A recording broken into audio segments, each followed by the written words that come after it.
President Donald Trump has not been charged with any wrongdoing tied to sex offender Jeffrey Epstein, and he said he didn't know about Epstein's crimes and cut off contact with him more than 20 years ago. But the two were friends for many years, and that has drawn intense scrutiny of their ties. And now there's new reporting, first by NPR, which found that the Justice Department appears to have withheld some Epstein files relating to President Trump. The reports claim that summaries of FBI interviews from 2019 were not among the millions of pages of Epstein documents released last month. Those interviews were allegedly with a woman who accused President Trump of sexual abuse in the 80s when she was a minor. Those accusations have not led to any charges against the president. When asked about the accusations, the White House referred Spectrum News to past statements by the DOJ that warn about, quote, untrue and sensationalist claims against the president, submitted to the FBI right before the 2020 election. The DOJ says it's now reviewing whether it improperly withheld any documents, and that it would, quote, of course publish it, consistent with the law, if they found any.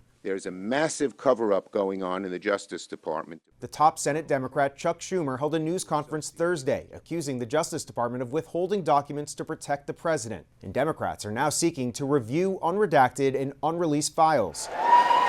The Epstein Files Transparency Act, passed by Congress last November, requires the administration to release all files with only few exceptions. It was not a suggestion, not a request.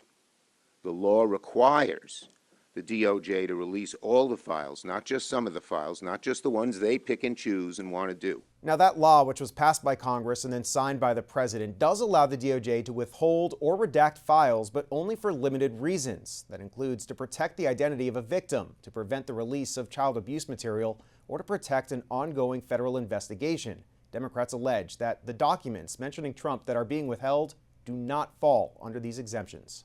In Washington, I'm Koslof, Spectrum News.